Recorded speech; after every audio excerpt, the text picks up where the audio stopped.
Hello दोस्तों हमारा सरल ब्याज टॉपिक चल रहा था। इससे पहले एक सरल ब्याज की एक वीडियो आ चुकी है और आज हम सरल ब्याज के आगे के सवालों पर चर्चा करेंगे। अगर वो आप इससे पहले की वीडियो फर्स्ट सरल ब्याज की पार्ट फर्स्ट नहीं देखा है या पहली वीडियो नहीं देखी है तो आप डिस्क्रिप्शन में उसकी लिंक है, आप जाएं और देखें। तो हम ज़्यादा समय आपका खराब नहीं करते हुए, ज़्यादा समय नहीं लेते हुए सीधे हम सवाल की तरफ चलते हैं। दोस्तों आज का जो पहला सवाल है और हमारी वीडियो का जो नवा सवाल होगा और साधारण ब्याज या सरल ब्याज का जो नवा सवाल है कि कोई धन 6 वर्ष में दोगुना हो जाता है तो उसी दर से 4 गुना होने में कितना समय लगेगा। दोस्तों इस तरह के क्वेश्चन में ना तो मूलधन दिया जाता है और ना ही पर्टिकुलर कोई ब्याज दी जाती है, लेकिन उतना किया जाता है कि समय जो मूलधन है या जो भी धन है वो दुगना हो गया है, 4 गुना हो गया या 6 गुना हो गया है। तो दोस्तों उसके लिए क्या करेंगे हम, उसके लिए हम मान के चलते हैं कि माना हमारा जो मूलधन है, माना P है वो 100 रुपये मान के चलते हैं, हम 100 रुपये मान के चलते हैं। तो उस समय ऐसा ही होगा, यानी कि कोई धन 6 वर्ष में दोगुना हो जाता है तो 100 रुपये है तो मूलधन जो होगा 100 रुपये है तो उसका मिश्र धन हो जाता है वो 200 रुपये हो जाएगा।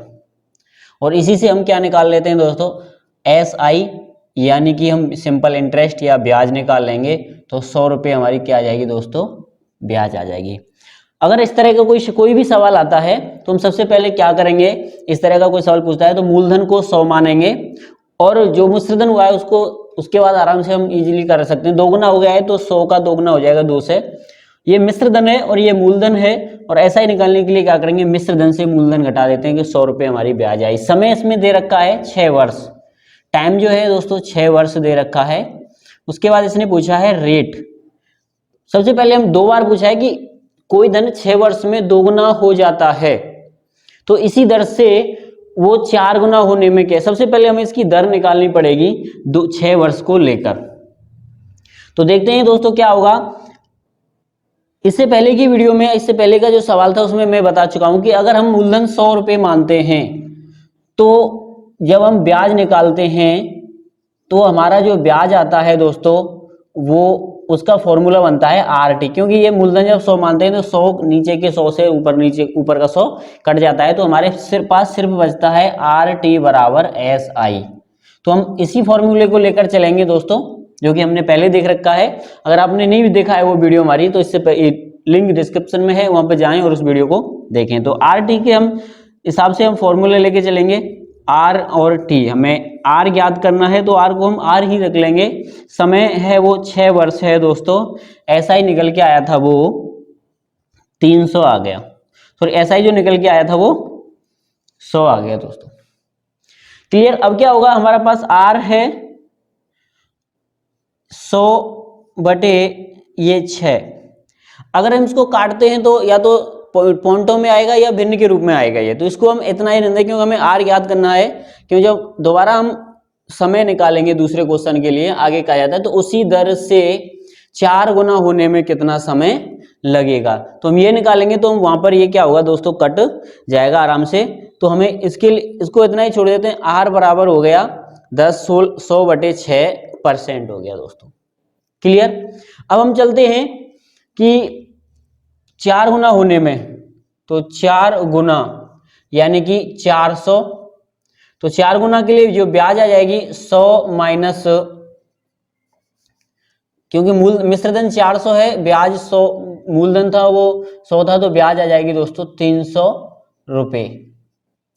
तो अब हमें वही लेंगे RT बराबर SI।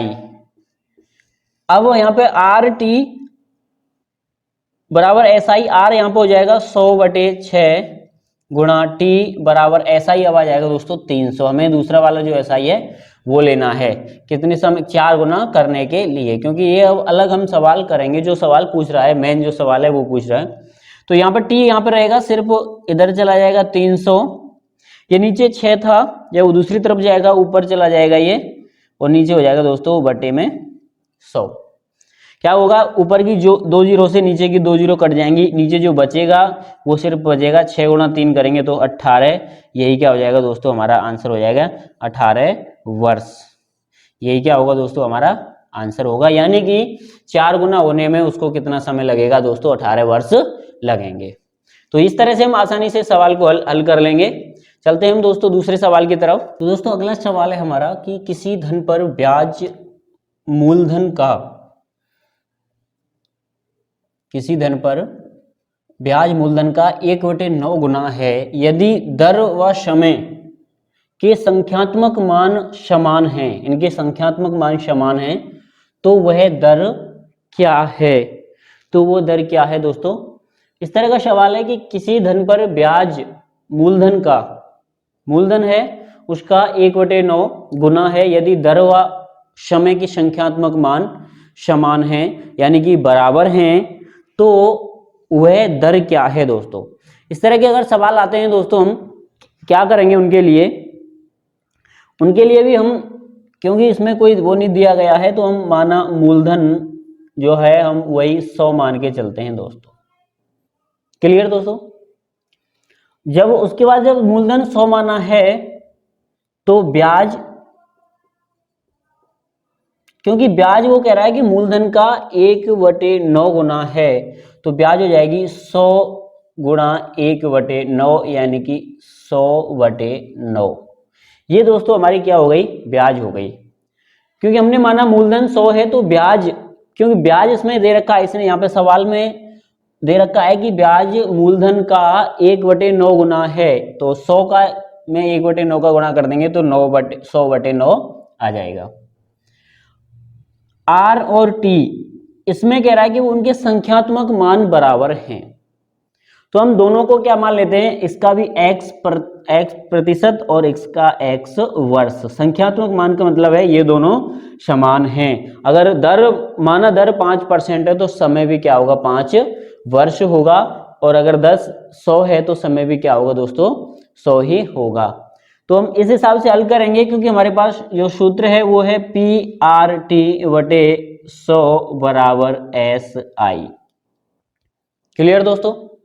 PRT बराबर यहाँ पे P जो है वो 100 माना है हमने, और R का मान X और ये भी X है, और नीचे बटे 100 बराबर SI हमने माना है 100/9। यहाँ तक हमें कोई दिक्कत नहीं हुई, क्योंकि अब 100 से 100 कट जाएगा, यहाँ पर बचेगा ये x और ये x स्क्वायर हो जाएगा, तो x स्क्वायर बराबर 100/9। x को यहाँ पर रखेंगे, 100 स्क्वायर उधर जाएगा, जब x एक तरफ स्क्वायर होता है दूसरी जब उसको ले जाते हैं तो वो स्क्वायर है वो रूट में बदल जाता है। तो कैसे होगा ये? 100/9 ये हमारा क्या होगा दोस्तों? आ जाएगा। अब हम इसके लिए क्या करते हैं दोस्तों? √100/9, तो हम पहले 100 का वर्गमूल लेते हैं, और 100 का वर्गमूल यहाँ पर 10 आ जाएगा, और नीचे 9 का वर्गमूल लेंगे वो आ जाएगा 3। जब 100 का वर्गमूल ले लेंगे और नीचे 9 का वर्गमूल ले लेंगे तो क्या होगा दोस्तों? जो रूट है वो हट जाएगा, यानी कि 10/3 आ जाएगा, जो कि क्या था? x की वैल्यू थी। और x की वैल्यू का जब उसके बाद 10/3 का हम जब निकालेंगे तो 3 सही 1/3 आ जाएगा। अब इसमें दर पूछ रहा है तो दर हमारी होगी 3 सही 1/3 प्रतिशत, और अगर समय पूछता है तो समय होगी 3 सही 1/3 वर्ष, क्योंकि समय हमें वर्ष में लेते हैं साधारण ब्याज में, और दर हम लेते हैं प्रतिशत में। तो इस तरह से ये आसानी से क्या हो जाएगा? ये सवाल हो जाएगा। अगर आपको कोई परेशानी होती है दोस्तों तो आप कमेंट के माध्यम से हमें पूछ सकते हैं, या फिर हमारे टेलीग्राम जो ग्रुप से जुड़कर भी हमें कोई सवाल पूछ सकते हैं, या हमारा इंस्टाग्राम है जिसकी आईडी डिस्क्रिप्शन में है, वहां पर आप कोई भी आपकी क्वेरी है या कोई भी आपकी समस्या है, कोई भी सवाल है, आप हमसे पूछ सकते हैं दोस्तों। तो बढ़ते हैं हम अगले सवाल की तरफ। और अगर आपको हमारी वीडियो अच्छी लग रही हो तो वीडियो को लाइक करें, शेयर करें, कमेंट करें तथा मेरे चैनल को सब्सक्राइब। तो दोस्तों हम बढ़ते हैं अगले सवाल की तरफ। अगला सवाल है हमारा 11वां सवाल है कि कोई धन 3 वर्ष में 690 रुपये तथा 5 वर्ष में 750 रुपये हो जाता है, तो वह धन क्या है? क्योंकि अब इस सवाल में पर्टिकुलर मिश्र धन दे दिया गया है कि 3 वर्ष में वो है 690 रुपये हो जा रहा है और 5 वर्ष में 750 रुपये हो जा रहा है। तो इस तरह के सवाल में हम मूलधन को 100 नहीं मानेंगे, मूलधन को या तो x मान लेंगे, या हम मूलधन को p से व्यक्त करते हैं तो p रहने देंगे। अब उसमें ना तो दर दी गई है ना ही क्या दिया गया है दोस्तों, मूलधन दिया गया है और हमें वो दोनों ही ज्ञात करनी है, वह धन यानी कि मूलधन और दर ज्ञात करनी है। यहां पर दिया गया है कि 3 वर्ष में जो हो जाता है वो 690 रुपये तथा 5 वर्ष में जो हो जा रहा है दोस्तों वो हो जा रहा है 750 रुपये। यानी कि अब हम यहां पर देखते हैं कि 2 वर्ष में इन दोनों के जो मध्य है वो 2 वर्ष का अंतर है। इन दोनों के मध्य 2 वर्ष का अंतर है, यानी कि 2 वर्ष में वो 690 से क्या हो गया 750 रुपये हो गया। तो साधारण ब्याज है या सरल ब्याज में हम हर साल की जो ब्याज होती है वो समान होती है।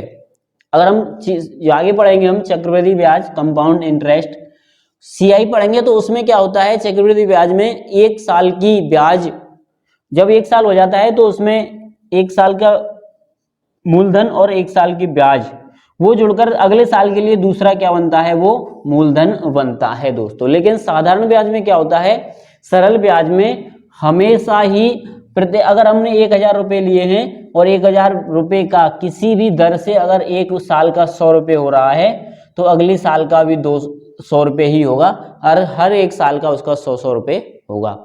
लेकिन अगर हम CI की बात करते हैं, कंपाउंड इंटरेस्ट की चक्रवृद्धि ब्याज की बात करते हैं, तो पहली साल के लिए उसका अगर 100 रुपये हो रहा है उसी दर से तो अगली साल के लिए वो ब्याज 1100 रुपये का जो इंटरेस्ट निकलेगा वो आएगा।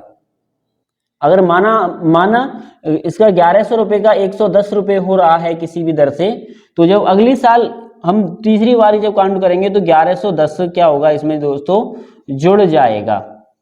तो इस तरह से हम क्या करते हैं, ये CI में होता है। लेकिन हम यहाँ पे पढ़ रहे हैं दोस्तों, क्या पढ़ रहे हैं, सिर्फ SI पढ़ रहे हैं, CI हम बाद में पढ़ेंगे। तो SI का ये होता है कि प्रत्येक साल का जो ब्याज होता है वो बराबर होता है और CI में दोस्तों प्रत्येक साल का ब्याज अलग अलग होता है, क्योंकि उसमें प्रत्येक साल यहाँ पर जो जितनी भी ब्याज दर दे होती है, छमाही होती है या वार्षिक होती है।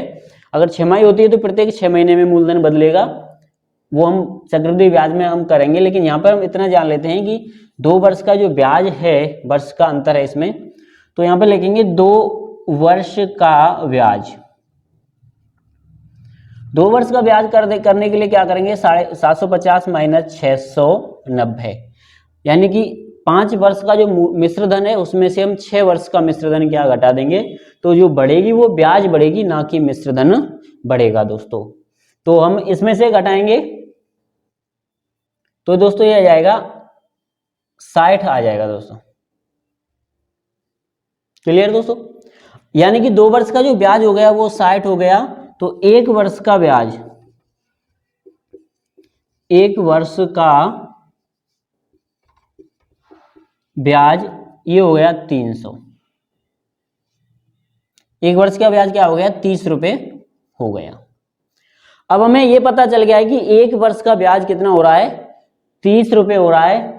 तो 3 वर्ष का ब्याज, 3 वर्ष का ब्याज, 3 वर्ष का ब्याज 3 गुणा 30 गुणा 3 बराबर 90 रुपये। अब हमारे पास एक चीज, या तो हम 3 का निकाल लो या 5 का निकाल लो, एक चीज है हमारे पास 3 वर्ष का हमारे पास क्या है, मिश्र धन है, और 3 वर्ष की ब्याज हमारे पास ब्याज है। तो हम क्या निकालेंगे इससे निकल जाएगा मूलधन। मूलधन बराबर 690 माइनस 90 बराबर 600 रुपये। तो हमारा जो मूलधन होगा वो तो हो जाएगा दोस्तों 600 रुपये। हम इस तरह ये आसानी से मूलधन निकले आए, क्योंकि जब अगर 3 वर्ष दो बीच में 3 और 5 के बीच में 2 का अंतर है और उस 2 के अंतर में ब्याज आ रही है 60 रुपये, तो 1 वर्ष का ब्याज हो गया। जब 2 वर्ष का ब्याज 60 रुपये है तो 1 वर्ष का ब्याज हो जाएगा 30 रुपये, और 1 वर्ष का है तो 3 साल का जो होगा वो 90 रुपये, और 3 साल का जो मिश्र धन है वो 690 है। तो 600 रुपये क्या आ जाएगा, मूलधन आ जाएगा।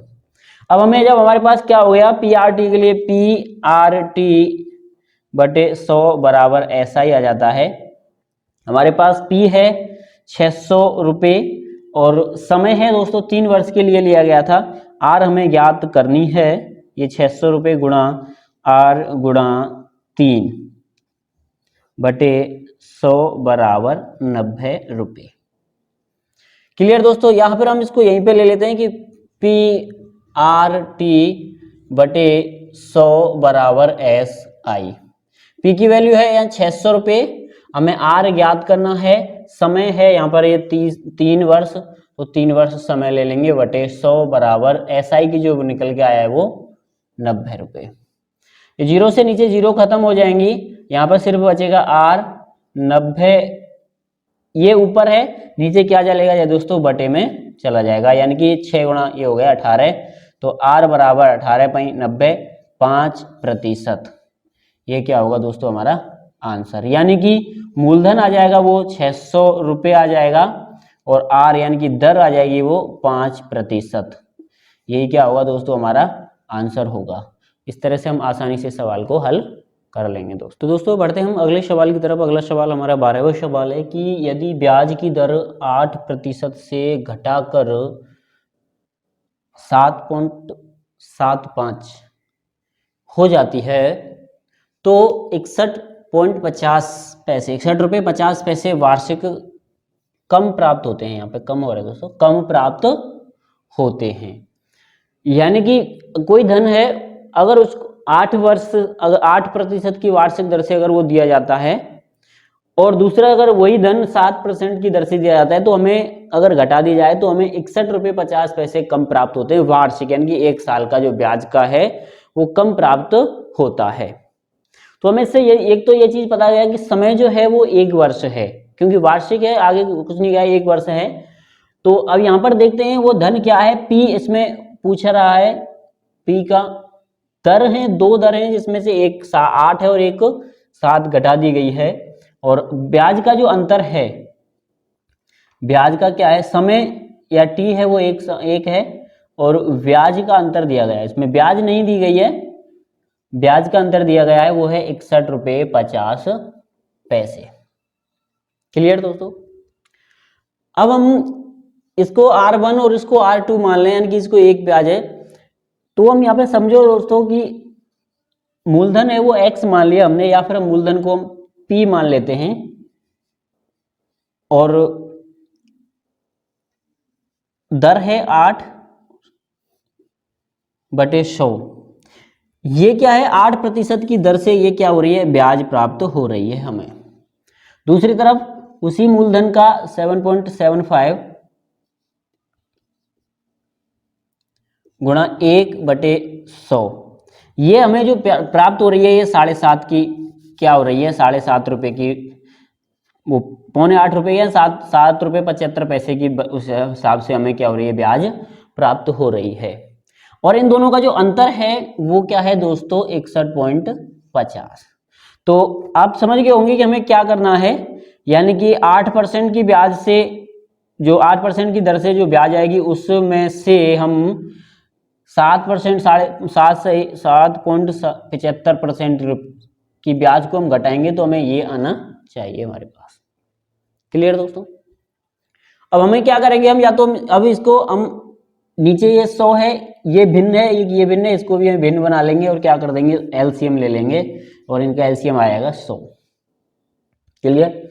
ये नीचे 100 से 100 कट जाएगा, 100 एक आएगा, 1 का गुणा 8 पी से करेंगे तो ये 8 पी ही आ जाएगा, माइनस यहाँ पे क्या होगा, ये भी 100 से कट जाएगा, ये 7.75 पी बराबर 61.50, तो 61.50 गुणा 100।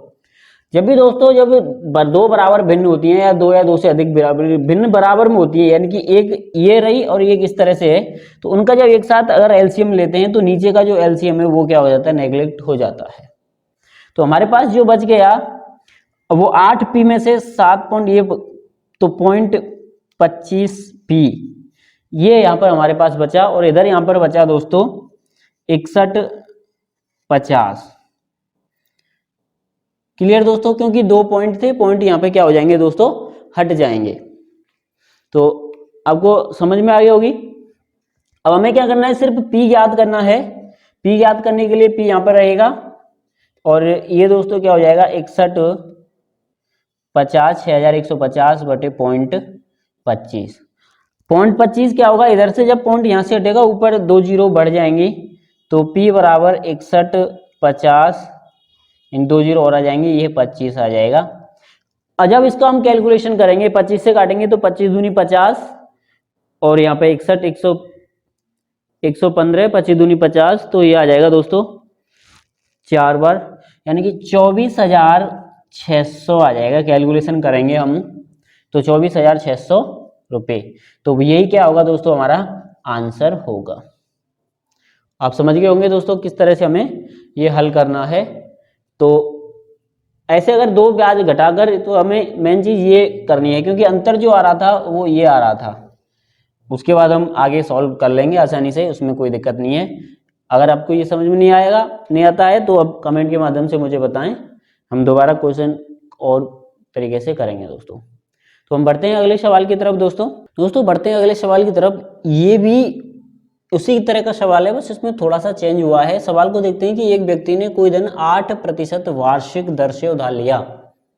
एक व्यक्ति है जिसने कोई धन है एक दूसरे व्यक्ति से उधार लिया, और उसने क्या किया, उसी धन को 12% की दर से किसी दूसरे को उधार दे दिया। खुद ने 8% के हिसाब से लिया और दूसरे को उसने 12% के हिसाब से दे दिया, और 3 वर्ष के बाद उसे कुल लाभ 1500 रुपए का लाभ हुआ। 3 वर्ष के बाद जब हिसाब किया गया था, 3 वर्ष के बाद वापस आए, तो उसके बाद उसने जिससे लिया था उसको लौटाए, तो उसको 1500 रुपए का क्या हुआ, लाभ प्राप्त हुआ। तो दोस्तों हम उसके बाद आगे पूछ रहा है कि वह धन क्या था। तो इसमें क्या चीज दी गई है, एक तो दोनों दर दी गई हैं, R1 और R2 मान लेते हैं उसको, एक 8 है, या फिर हम उसको R1 को ज्यादा, एक 12 और एक 8 है। इसमें समय दिया गया है, क्योंकि समय दोनों के लिए समान होगा। T दिया गया है, वो T है दोस्तों 3 वर्ष। P पूछा गया है, हम सेम जैसे अभी इससे पहले हमने किया था वही उसी तरह से हम करेंगे दोस्तों। यहाँ पे ब्याज का जो अंतर है, लाभ यानी कि जो ब्याज है वो आएगा, ब्याज का अंतर या ब्याज अंतर जो आएगा दोस्तों वो 1500 रुपए आएगा। देखते हैं हम क्या करते हैं, माना P है उसको X मान लेते हैं, P बराबर X है, तो X गुणा 12 गुणा 3/100 माइनस X गुणा 8 गुणा 3/100 बराबर 1500 रुपए दोस्तों।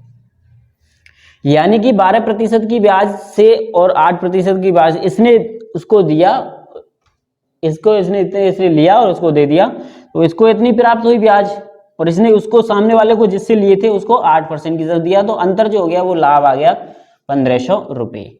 क्या करेंगे हम, इसको भिन्न बना के क्या करेंगे, एलसीएम ले लेंगे तीनों का, तो 100 एलसीएम आ जाएगा दोस्तों।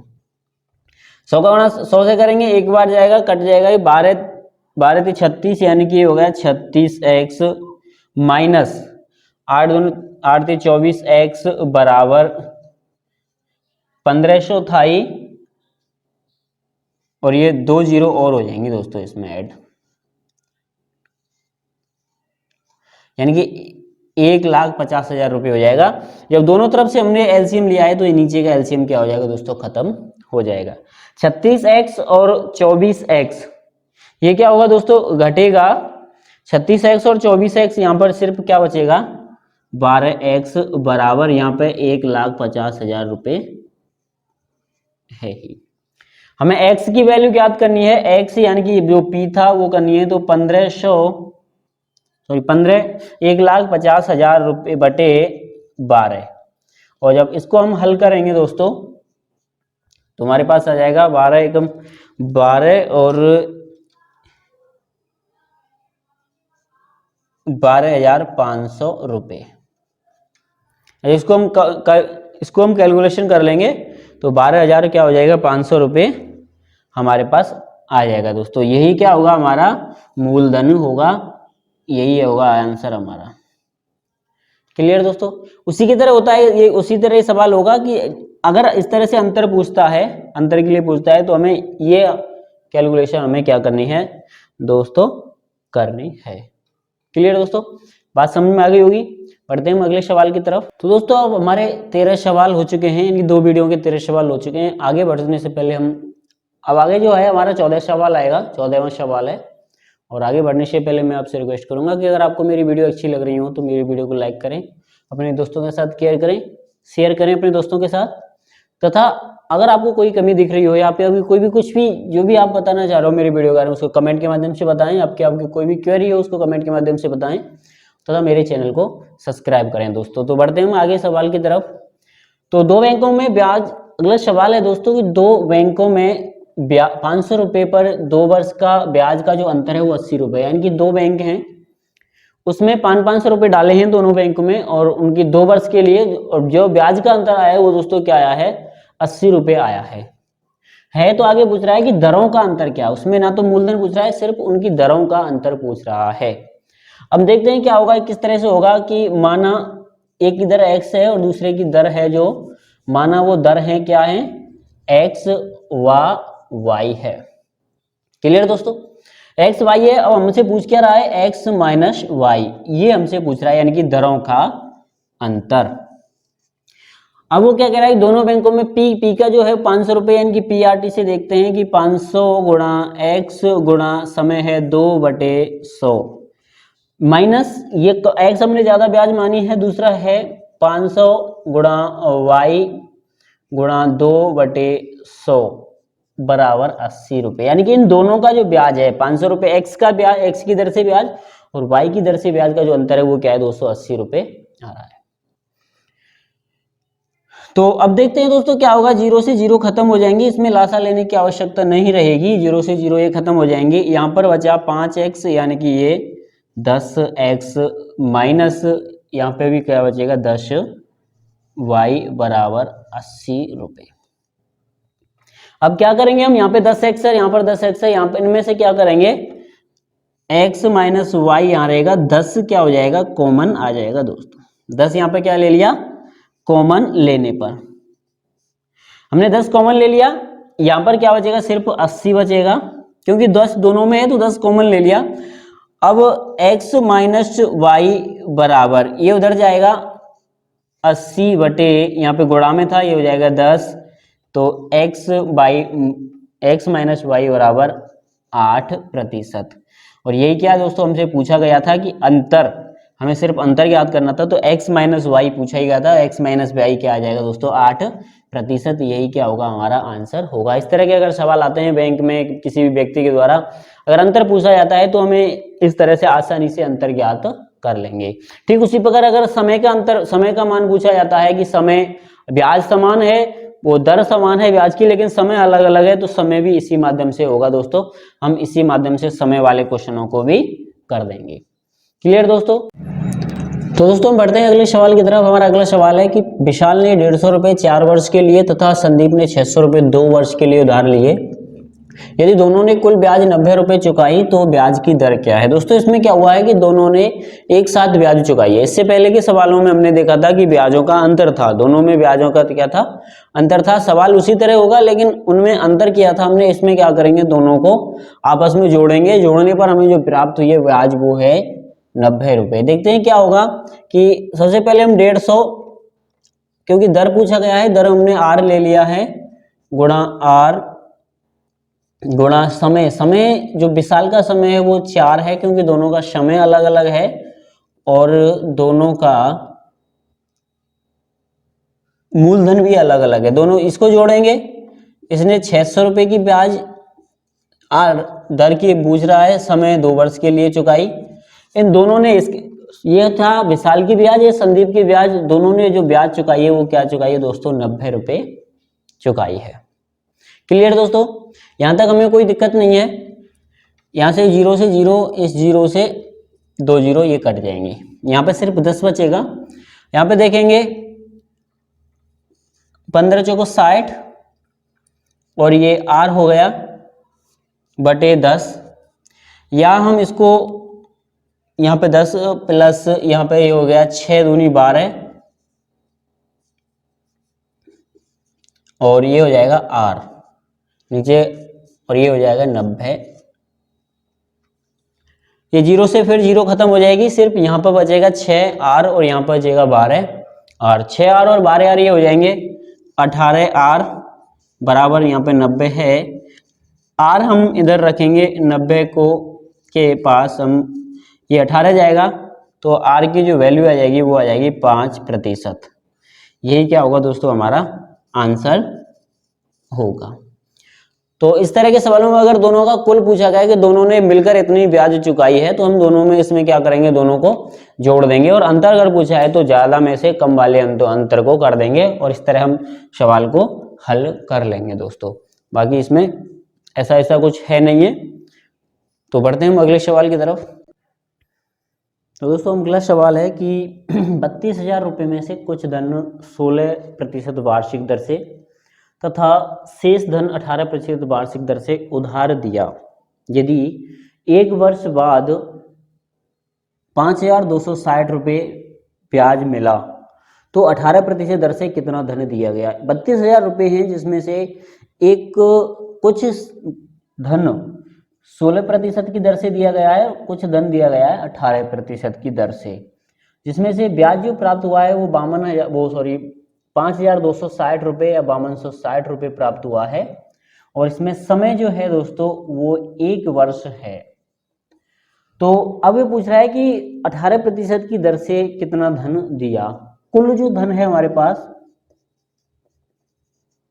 कुल धन वो है दोस्तों 32,000 रुपये। अब इसमें से 18 की पूछ रहा है तो हम एक मान लेते हैं कि माना 18% दर पर दिया, 18% माना x रुपए दिए हैं। जब कुल जो राशि थी वो 32,000 थी, उसमें से x रुपए 18% वार्षिक दर से दे दिए, तो हमारे पास जो शेष बचे तो यहाँ पर आएगा 16% दर पर दिया धन। तो ये हो जाएगा 32,000 माइनस एक्स। क्लियर दोस्तों, ये हो गया 18 की दर से मूलधन जो x रुपए है, और ये हो गया 16 की दर से जो 32,000 माइनस x रुपए है। अब क्या कह रहा है कि कुल जो ब्याज मिला था वो 5200 रुपये मिला था, तो हम क्या करेंगे x गुणा 18 गुणा 1/100, ये हमने x की जो धन दिया था यानी 18% की ब्याज पर जो धन दिया था वो उसका निकल आया, प्लस अब हम क्या करेंगे 32, अगला जो धन है 16 पे दिया था वो दिया था 32,000 माइनस x गुणा 16 गुणा 1/100, इन दोनों को मिलाकर जो ब्याज प्राप्त हुई थी वो हुई थी हमें 5,260 रुपये। क्लियर, यहाँ तक कर लेंगे। इसके नीचे एक लगा के इनको सबको भिन्न बनाएंगे और भिन्न बना के क्या करेंगे हम दोस्तों एलसीएम लेंगे। एलसीएम लेंगे, एलसीएम का करेंगे तो ये हो जाएगा 18x प्लस 16 का 32 के साथ करेंगे और इसका करेंगे x के साथ, तो यहां पर ये आ जाएगा 32,000 गुणा 16 और ये हो जाएगा माइनस है माइनस 16x बराबर 5,260 गुणा 100 करेंगे तो ये 2 जीरो इस पे और बढ़ जाएंगी।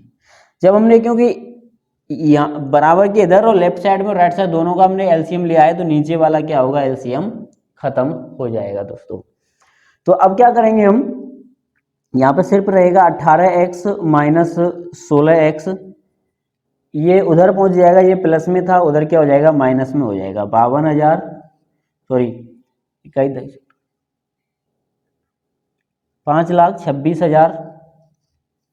अब इसमें से घट जाएगा माइनस 32,000 गुणा 16, ये इसमें से क्या होगा दोस्तों घट जाएगा। 32,000 गुणा 16 को हम यहाँ पे लिख देंगे, इनका कैलकुलेशन करेंगे और कैलकुलेशन पर ये आता है 512 और ये यानी कि 5,12,000 रुपये ये आ गया। तो 5,26,000 में से 5,12,000 यहाँ पर घट जाएगा, ये 18 से में से 16 ये बच जाएगा 2x बराबर 5 तो हटाएंगे 26 में से 12 गए तो यहाँ पे बचेगा दोस्तों 14,000, तो ये 14,000 रुपये। x बराबर 14/2, क्योंकि 2 का इधर पंचांतर करेंगे तो ये आ जाएगा दोस्तों 7,000 रुपये। और हमने ये x की वैल्यू मानी थी, x को माना था कि 18% की दर से दिया गया था, तो यही क्या होगा 18% की जो दर से दिया गया है वही क्या होगा हमारा आंसर होगा, यानी कि 7,000 रुपये क्या होगा दोस्तों हमारा आंसर होगा। तो इस तरह से हम अगर ऐसा कोई सवाल आए तो x की अगर पूछा है कि दो कोई निश्चित धन दिया गया है, उसमें से दो अलग अलग दरों पर या दो अलग अलग समयों पर राशि दी गई है, तो हम इस प्रकार से कर सकते हैं। जिसका पूछा गया उसको x मान लेंगे और दूसरे का जो धन है उसमें से घटा माइनस x वो उसका धन आ जाएगा, तो आसानी से हो जाएगा दोस्तों। हम बढ़ते हैं अगले सवाल की तरफ। दोस्तों अगले सवाल है कि 800 रुपये 3 वर्ष में 920 रुपये हो जाता है, यदि ब्याज की दर 3% अधिक हो तो मिश्र धन क्या होगा। 800 रुपये हैं, 3 वर्ष में कितने हो जाता है दोस्तों 920। तो सबसे पहले यहाँ पर देखेंगे कि हमारे पास क्या क्या चीज़ है। मूलधन है वो 800 रुपये है तथा अमाउंट यानी कि मिश्र धन है वो 920 रुपये है। तो SI सिंपल इंटरेस्ट यानी कि ब्याज निकालेंगे तो 920 माइनस 800 बराबर 120 रुपये हमारी ब्याज निकल कर आ गई दोस्तों। उसके बाद कह रहा है कि समय जो है वो 3 वर्ष है, T यानी कि T बराबर है 3 वर्ष या ईयर्स,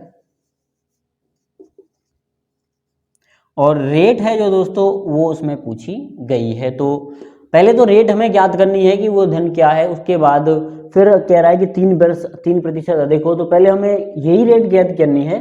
तो इसके लिए क्या सूत्र लगेगा दोस्तों, PRT बटे 100 बराबर SI। क्लियर दोस्तों। P यहाँ पे है 800 हमारा, R हमें ज्ञात करनी है, T हमारा है दोस्तों 3 वर्ष बटे 100 बराबर 120। हमने PRT बराबर PRT अपन 100 इक्वल SI ये फॉर्मूले के हिसाब से जो हमारे पास वैल्यू थी वो हमें यहाँ पर हमने नोट कर ली है। दोनों जीरो से ये जीरो कट जाएगी, 8 से ये हो जाएंगे 24, तो 24R बराबर 120। R की जब वैल्यू ज्ञात करेंगे तो 120 बटे 24। क्लियर दोस्तों। उसके बाद R हम निकालेंगे, 24 का जब भाग देंगे 120 में तो ये 24 ये कट जाएगा 5 बार, तो 5 R जो निकल के आ गई दोस्तों हमारे पास 5 निकल के आ गई है। लेकिन हमें ज्ञात करना है कि 3% और अधिक हो तो मिश्र धन क्या होगा। जब 3% अधिक हो तो मिश्र धन क्या होगा, तो यहां पर करेंगे 3% की अधिक होने पर, 3% अधिक होने पर, 3% अधिक होने पर यानी कि पहले की 5 और प्लस 3 बराबर कितनी हो जाएगी 8% हो जाएगी। तो उसके लिए अब निकालेंगे हम PRT, वही लगेगा PRT बटे 100। तो P का मान वही रहेगा 800 ही रहेगा। R हमने निकाल लिया है क्योंकि 3% पहले 5 आया था, उसका 3% बढ़ा के यानी कि 8 गुणा समय जो है दोस्तों वही 3 साल है।